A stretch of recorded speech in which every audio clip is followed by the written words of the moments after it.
Hello friends, welcome back to my channel. आज एक और टॉपिक आपके साथ में शेयर करने के लिए आई हूँ। जो लोग फर्स्ट टाइम मेरी वीडियो को देख रहे हैं, मैं आपको बता देना चाहती हूँ, छोटी छोटी स्टोरीज, पैराग्राफ ऐसे मैं आपके साथ शेयर करती रहती हूँ, जिनसे हम काफ़ी सारे न्यू वर्ड सीखते हैं, अपनी वोकैबुलरी को इम्प्रूव करते हैं। साथ ही जो भी ग्रामर दी जाती है, मैं कोशिश करती हूँ कि ईजी वे में आपको एक्सप्लेन कर सकूँ। सो यस, आज जो हमारा टॉपिक होने वाला है वो है फोकस इज़ इम्पॉर्टेंट। ओके, ये रियल लाइफ में भी हम लोगों के लिए बहुत इंपॉर्टेंट टॉपिक है। तो स्टार्ट करते हैं रीडिंग। एक एक वर्ड का मीनिंग हम पढ़ेंगे, उसको हिंदी में समझेंगे और फिर सेंटेंस जो है उसको हिंदी के अंदर ट्रांसलेट करेंगे। Sometimes we face times when situations are challenging और people are difficult to manage. Okay, sometimes, sometimes का मतलब होता है कभी कभी। वी फेस, वी मीन्स हम, फेस मीन्स सामना करते हैं। फेस यहाँ पर क्या है? फेस यहाँ पे हमारी वर्ब है। फेस मीन्स होता है सामना करना। वी फेस, हम सामना करते हैं। क्यों बोला? क्योंकि ये वर्ब की फर्स्ट फॉर्म है। टाइम्स, समय का। व्हेन, जब। सिचुएशंस, सिचुएशंस मतलब होता है स्थितियाँ। जो स्थितियाँ, आर मीन्स हैं, स्थितियाँ जो हैं। चैलेंजिंग, चैलेंजिंग मतलब चुनौतीपूर्ण है। जब जब हमारी जो स्थितियाँ होती हैं वो चुनौतीपूर्ण है। और या, और का मतलब होता है या फिर। पीपल, पीपल मीन्स लोग। आर डिफिकल्ट, आर मीन्स है डिफिकल्ट, वो कठिन है। टू मैनेज, मैनेज करने का मतलब क्या होता है? मैनेज करने का मतलब होता है प्रबंधन, या फिर हम बोल सकते हैं मैनेज करने के लिए प्रबंधन करना, या लोगों का संचालन करना, या लोगों को काबू में करना, या लोगों को संभालना। ओके, ये चीज़ ध्यान रखिएगा। मैनेज करने का मतलब काबू में करना, संभालना, प्रबंधन करना या व्यवस्था करना। बहुत सारे वर्ड के लिए यूज़ करते हैं। तो हम यहाँ पर कौन सा वर्ड यूज़ करेंगे? लोगों को संभालना। पूरा हमारा जो सेंटेंस है उसको हम कैसे लिखेंगे? कभी कभी हमें सामना करना पड़ता है, या हम सामना करते हैं ऐसे समय का। व्हेन सिचुएशंस आर चैलेंजिंग, जब हमारी स्थितियाँ जो होती हैं वो चैलेंजिंग होती हैं, वो चुनौतीपूर्ण होती हैं, या जो लोग होते हैं, जो पीपल होते हैं, वो बहुत ज़्यादा, उनको संभालना कठिन होता है। ठीक है, लोगों को संभालना कठिन होता है। आई होप ये सेंटेंस आपको इजीली समझ में आ गया होगा। और ये जो सेंटेंस है हमारा, यहाँ तक आप देख पा रहे हैं, ये जो सेंटेंस बनता है सिंपली हमारा प्रेजेंट इंडेफिनिट टेंस का बनता है। और उसके बाद में जो आगे बन रहा है, यहाँ पे इज आर एम का यूज हो रहा है, तो ये हमारा सिंपल टेंस जो होता है प्रेजेंट का, वो बनता है। If we focus on the problems, if, अगर, वी फोकस, हम ध्यान केंद्रित करते हैं। ठीक है, फोकस का मतलब होता है ध्यान केंद्रित करना या ध्यान लगाना। अगर हम ध्यान केंद्रित करते हैं ऑन द प्रॉब्लम्स, अगर हम समस्याओं के ऊपर ध्यान केंद्रित करते हैं। We get upset, we means हम, गेट मतलब हो जाना, अपसेट मतलब परेशान, हम परेशान हो जाते हैं। अगर हम समस्याओं के ऊपर ध्यान केंद्रित करते हैं तो हम परेशान हो जाते हैं। वी वरी, हमें चिंता होती है। We fear, we fear means हमें डर लगता है। फियर मीन्स होता है डर, और वरी मीन्स होता है चिंता। हम चिंता करते हैं। वी फियर, हमें डर लगता है, या फिर हम डरते हैं, दोनों आप बोल सकते हैं। वी ब्लेम, हम ब्लेम करते हैं, हम दोष लगाते हैं या दोष देते हैं। एंड वी कंप्लेन, और हम शिकायत करते हैं। कंप्लेन का मतलब होता है शिकायत करना, ब्लेम का मतलब होता है दोष लगाना। ठीक है, हम दोष लगाते हैं, और वी कंप्लेन, हम शिकायत करते हैं। तो सिंपली सेंटेंस को हम कैसे रीड करेंगे? If we focus on problems, अगर हम समस्याओं के ऊपर अगर हम समस्याओं के ऊपर ध्यान केंद्रित करते हैं। वी गेट अपसेट, हम परेशान हो जाते हैं। वी वरिड, हम चिंता करते हैं या हमें चिंता होती है। वी फियर, हम डरते हैं। वी ब्लेम, हम दोष लगाते हैं। एंड वी कंप्लेन, और हम शिकायत करते हैं। All these deplete our, all these, all मतलब यह है सभी। ठीक है, ऑल मीन्स ये जो सभी चीज़ों के बारे में यहाँ पे बात हो रही है। ऑल दीज, ये सभी। डेप्लेट आवर, डेप्लेट मीन्स क्या होता है? डेप्लेट मतलब हम बोलते हैं जो खालीपन होना। ठीक है, डेप्लेट मीन्स होता है या तो खालीपन होना, या फिर डेप्लेट का मतलब होता है व्यय करना, खराब करना, खर्च करना किसी चीज़ को।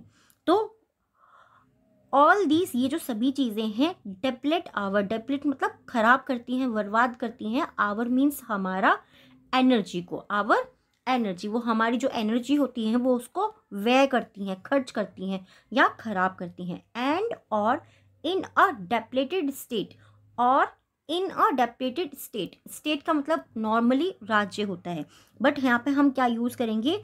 कि हम उस स्थिति में हैं, हम खत्म होने की स्थिति में है। डेप्लीटेड स्टेट मतलब हो गया समाप्त होने की स्थिति में या फिर खर्च होने की स्थिति में, जहाँ पे हमारी एनर्जी समाप्त हो रही है या फिर खत्म हो रही है, दोनों आप बोल सकते हैं। Our problems appear even bigger. Our problems जो हमारी समस्याएं हैं, अपीयर्स, अपीयर मीन्स हो जाता है दिखाई देना, वो दिखाई देती हैं या फिर वो हमें लगती हैं। इवन बिगर, यहाँ तक कि हमारी जो समस्याएं होती हैं हमें वो बड़ी लगने लगती हैं। बिगर मीन्स होता है बड़ा, ठीक है। बिग, बिगर, आप लोगों ने ये वर्ड सुने ही होंगे।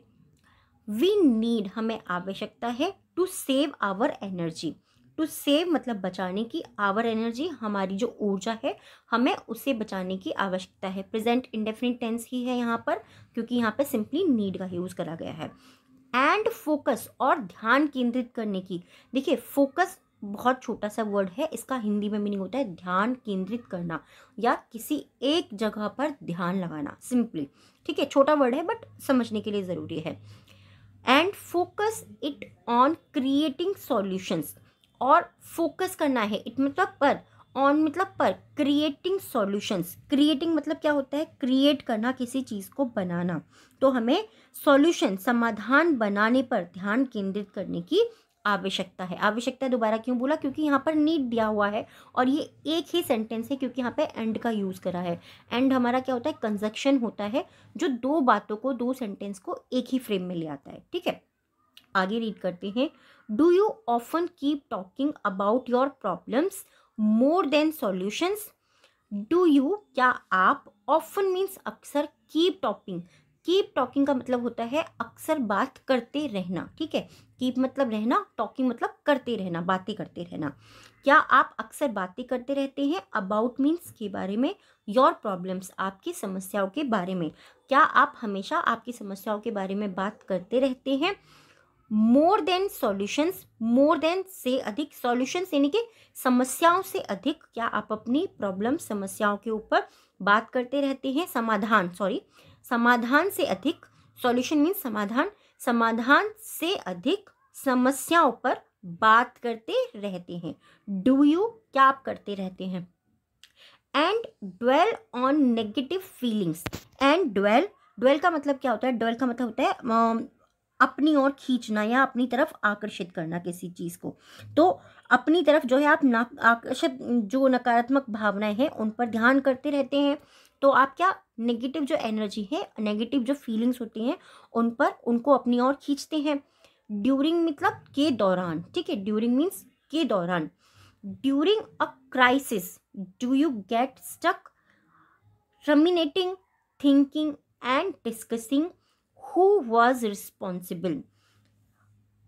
ड्यूरिंग, ड्यूरिंग मीन्स दौरान, अ क्राइसिस, एक क्राइसिस के दौरान। क्राइसिस का मतलब होता है कहीं पर स्टक हो जाना, कोई प्रॉब्लम आ जाना, या हम बोलते हैं ना कि कोई ऐसी प्रॉब्लम हमारे सामने आ जाना जिसको हम, संकट आ जाना, कोई समस्या आ जाना, ठीक है। तो एक किसी क्राइसिस यानी कि किसी संकट के दौरान, डू यू गेट स्टक, क्या आप फंस जाते हैं। स्टक मतलब होता है फंस जाना या किसी एक जगह पर रुक जाना, ठीक है। स्टक हो जाना मतलब फंस जाना या एक जगह पर रुक जाना।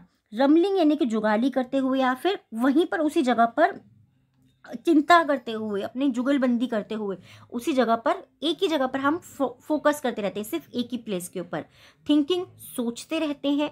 एंड, और डिस्कशिंग, और उसी के बारे में हम बात करते रहते हैं, चर्चा करते रहते हैं। डिस्कस मतलब होता है चर्चा करना या फिर बात करते रहना। तो सिंपली पूरा जो सेंटेंस है हमारा यहाँ तक, वो क्या है, ड्यूरिंग अ क्राइसिस, किसी भी संकट के दौरान। डू यू गेट स्टक रमिनेटिंग, क्या आप स्टक यानी कि एक ही जगह पे रमिनेटिंग हो जाते हैं। रमिनेटिंग का मतलब मैंने आपको बता ही दिया कि एक ही जगह पर फंस जाना, किसी भी एक ही चीज़ सोचते रहना, एक ही चीज़ करते रहना। थिंकिंग, सोचते रहना। एंड, और डिस्कसिंग, और चर्चा करते रहना। What was responsible, sorry, who was responsible, कि इसका जिम्मेदार कौन था। वॉज का यहाँ पर यूज हुआ है, तो क्योंकि वो सिचुएशन हो चुकी है, वो पास्ट में है, इसीलिए यहाँ पे वॉज का यूज हुआ है कि ये जो इसका जिम्मेदार, ये जो प्रॉब्लम हुई या ये जो समस्या हुई, उसका जिम्मेदार कौन था। सिंपल सिंपल जो छोटे छोटे सेंटेंस होते हैं ना, आप इनको स्पीकिंग के अंदर भी यूज़ कर सकते हैं। हु वॉज रिस्पॉन्सिबल, कौन जिम्मेदार था, सिंपल पास्ट टेंस का ये हमारा, ठीक है। आगे रीड करते हैं। वाई डिड इट हैपन, ऐसा क्यों हुआ, वाई डिड इट हैपन, ऐसा क्यों हुआ था। How could things go so wrong with me, how could things, ये जो चीज़ें हैं, गो सो रॉन्ग विद मी, वो मेरे साथ इतनी गलत क्यों हुई हैं। और या फिर do you remind yourself and others involve, और do you remind, remind means होता है याद दिलाना या याद करना, और या फिर डू यू रिमाइंड, क्या आप याद दिलाते हैं योर सेल्फ, अपने आप को या स्वयं को, एंड अदर्स, और दूसरों को, इन्वॉल्व, शामिल करना, टू सिंपली, जो शामिल होते हैं, जो भी आपके कार्य बिगड़े हैं या खराब हुए हैं, जो उनमें शामिल होते हैं आप या आपके जो दूसरे जो अन्य लोग होते हैं जो शामिल होते हैं, टू सिंपली, सिंपली मतलब आसान तरीके से या बहुत ईजी वे में, कि सिंपली फोकस, कि वो केवल फोकस करें on what is to be done now, कि अब क्या करा जाए, what is to be done now. ठीक है, टू बी मीन्स होता है कोई भी चीज़ फ्यूचर में होना, डन मतलब कोई कार्य करना, नाउ मतलब अब, कि अब क्या करा जाए, अब जो प्रॉब्लम हमारे सामने आई है अब इसका क्या किया जाए। क्या आप इस पर अपना ध्यान लगाते हैं, अपना उसको याद करते हैं, ठीक है, रिमाइंड करते हैं उस चीज़ को, उस चीज़ पर ध्यान केंद्रित करते हैं। हाउएवर, हालांकि, bad our situations is its solution in is the only thing that really matters. However, हालांकि, बैड आवर सिचुएशंस, बैड मतलब जो खराब हमारी जो स्थिति है, इट्स सॉल्यूशन, इसका जो समाधान होता है, इज वो है only things that really matter, उसका जो समाधान होता है केवल वही चीज़, ठीक है, वही जो चीज़ होती है, केवल वही जो चीज़ होती है दैट मैटर, वो वाकई में या वो वास्तव में मायने रखती है। रियली मैटर्स का मतलब होता है किसी चीज़ को एक्चुअल में मायने रखना या सच में मायने रखना। Loading the mind with overwhelming questions drains our energy apart from wasting time. Loading the mind, ठीक है, with overwhelming questions. Loading the mind का मतलब होता है, loading the mind मतलब दिमाग में डालना। लोड मतलब क्या होता है, किसी भी चीज़ को डाल रहे हैं, कोई भी चीज़ जो प्रोसेस हो रही होती है, ठीक है, हम कोई चीज़ कर रहे होते हैं।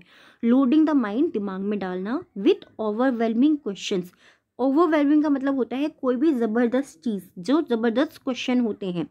ड्रेन्स आवर एनर्जी, ड्रेन्स वो निकाल देते हैं या वो खाली करते हैं, आवर एनर्जी, हमारी एनर्जी को वो खाली करते हैं। Apart from wasting time, apart from के साथ वेस्टिंग टाइम, साथ ही वो हमारा जो समय होता है, इसके अलावा वो हमारी जो ऊर्जा होती है और जो हमारा समय होता है उसको भी बर्बाद करते हैं। वी मीन्स हम, वी नीड, हमें आवश्यकता है, टू साइलेंस द माइंड, हमें आवश्यकता है to silence the mind. Silence the mind होता है मन को शांत करना। साइलेंस मीन्स होता है चुप होना या चुप्पी रखना या शांत रखना। नॉट अलाउ, ना कि उसको अलाउ करना, उसको अनुमति देना। It to go on with thoughts of blame, it मतलब इसे, टू गो जाने की, ऑन विद, ऑन विद का मतलब हो गया यहाँ पर, ठीक है, ऑन मतलब पर, विद मतलब साथ में, thoughts of blame. Thoughts of blame मतलब क्या हुआ कि जो पीड़ित महसूस करना, ठीक है, अपने आप को दोषी महसूस करना, दोषी की वाली सोच रखना। Feeling like a victim, feeling मतलब एहसास होना, लाइक अ विक्टिम, एक विक्टिम जैसा एहसास होना या एक पीड़ित जैसा महसूस करना या उसकी तरह एहसास होना। क्रिटिसाइजिंग और rejecting the situation, criticising, criticising का मतलब होता है आलोचना करना, और या फिर रिजेक्टिंग द सिचुएशंस, रिजेक्टिंग का मतलब क्या है, अस्वीकार करना, उस चीज़ को नहीं मानना। द सिचुएशन जो परिस्थिति है। तो सिंपली जो हमारा इतना बड़ा सेंटेंस है यहाँ से लिख के, तो उसको हम कैसे रीड करेंगे, कैसे हम बोलेंगे, वी नीड, हमें आवश्यकता है, साइलेंस द माइंड, हमें हमारे मन को शांत करने की आवश्यकता है। Not allowed it to go on with thoughts of blame, ना कि इसे अनुमति देना, किस चीज़ के लिए, अपने आप को दोष देने की, पीड़ित महसूस कराने की, विक्टिम यानी कि पीड़ित महसूस कराने की, और क्रिटिसाइज आलोचना करने की और उसको स्वीकार नहीं करने की जो परिस्थिति है वो नहीं करने की। सिंपली यहाँ पे हमें इम्पोर्टेंट चीज़ क्या है, हमारा जो माइंड है उसको हमें साइलेंस करना है और जो सॉल्यूशंस हैं उसके ऊपर ध्यान देना है। आई होप आज जो मैंने टॉपिक आपके साथ में शेयर करा है इससे काफ़ी सारी चीज़ें आपको सीखने को मिलेंगी। ये टॉपिक कैसा लगा है प्लीज़ कॉमेंट बॉक्स में ज़रूर बताइएगा।